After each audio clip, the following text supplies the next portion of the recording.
Welcome to the kingdom of Once Upon a Time. Ali Baba and the 40 Thieves. Once upon a time, in a small Indian village near the foothills of the Himalayas, a young man named Ali Baba used to live. He was a kind and honest man, but he was also very poor. One day, while Ali Baba was gathering firewood in the forest, he heard the sound of horses. He hid behind the tree and saw so many horses running towards a huge rock. When they reached near that huge rock, one man said, "Open, Sim Sim, open, Sim Sim." Suddenly that huge rock moved itself. It was a big cave behind that rock. All went inside, and after a few minutes they all came out, and one man said to close the cave. "Close, Sim Sim, close, Sim Sim." The rock moved back to its place and the cave got shut. The group of horse riders went away. Ali Baba thought to go inside and check what was inside. He went there and said the same words to open the cave. "Open, Sim Sim, open, Sim Sim." And the rock moved again. Ali Baba went inside, and he was amazed to see so much gold and jewels. Ali Baba filled his pockets with as much gold as he could carry.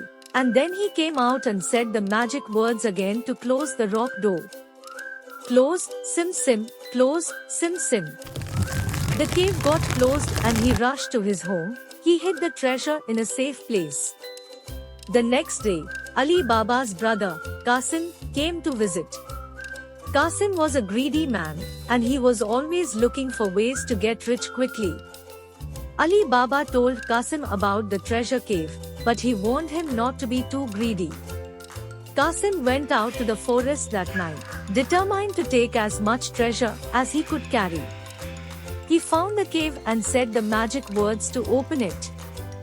But when he saw all the treasure, he became so greedy that he forgot all about Ali Baba's warning. Qasim filled his pockets and his clothes with gold and jewels. But when he tried to leave the cave, he couldn't remember the magic words. He tried everything he could think of, but couldn't open the rock door. The thieves returned to the cave the next day, and they were furious to find Qasim inside. They asked him how he got entered, and Qasim fairly told them about Ali Baba and the story. Then they killed Qasim and planned to find Ali Baba. That night, the thieves' captain, Abu Hassan, made a plan and went to Ali Baba's house as a spice merchant. He told Ali Baba that he was looking for a place to stay for the night. Ali Baba was a kind man, so he agreed to let Abu Hassan stay. While Ali Baba was asleep, Abu Hassan searched his house for the treasure. He found the gold and jewels that Ali Baba had taken from the cave. And he realized that Ali Baba knew the secret to open the cave.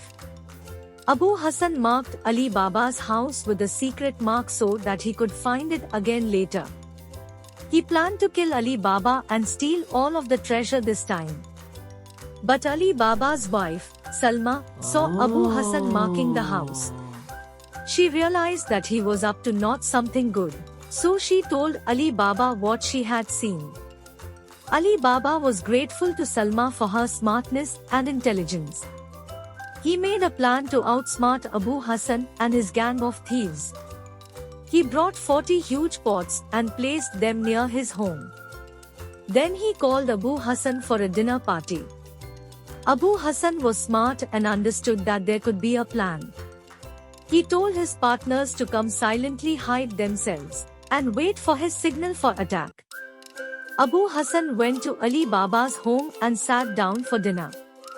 His partners also went outside of Ali Baba's home and tried to hide themselves.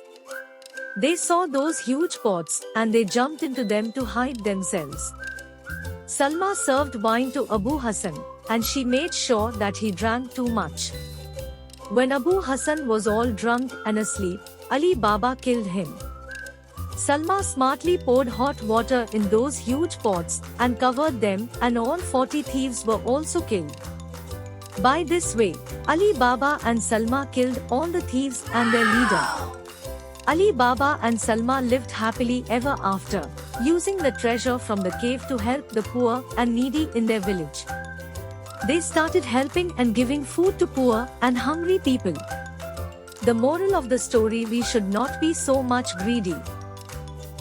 Thank you for watching this video. Please like the video and subscribe the channel.